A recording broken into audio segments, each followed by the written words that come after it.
आगो लाउने बेलामा तपाईँहरू त उकास्न उफ्रिँदै हुनुहुन्थ्यो त।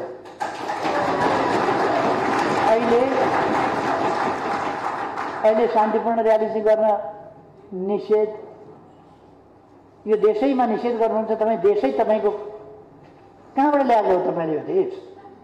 हाम्रो पनि होला नि त्यो देश। त्यसर्थ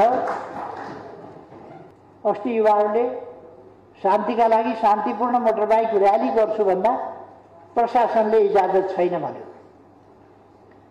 म प्रशासनलाई सुझाव दिन चाहन्छु, अहिले त्यति नै भनौँ, सुझाव दिन चाहन्छु, आन्दोलन इजाजत लिएर हुने छैन।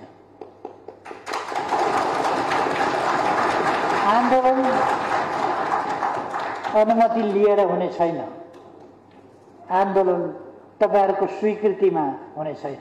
तपाईहरूको विरोध गर्न हामीले तपाईहरूसँगै स्वीकृति लिनुपर्ने आवश्यकता छैन। हामी विरोध गर्छौँ किनभने तपाईहरू असंवैधानिक हुनुहुन्छ, तपाईहरू गैर कानुनी हुनुहुन्छ।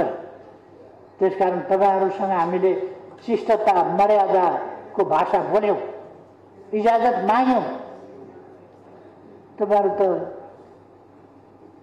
एरिया हदबन्दी लगाउने, तपाईहरू पासपोर्ट रोक्का गर्ने, तपाईहरू यहाँ गर्ने वहाँ गर्ने, तपाईहरू विरोध प्रदर्शन गर्न नदिने, शान्तिपूर्ण र्याली पनि गर्न नदिने, आगो लाउने बेलामा तपाईहरू त उकास्न उफ्रिँदै हुनुहुन्थ्यो त।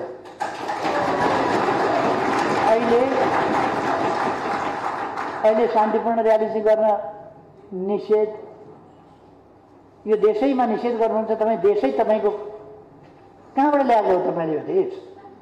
हाम्रो पनि होला नि त्यो देश।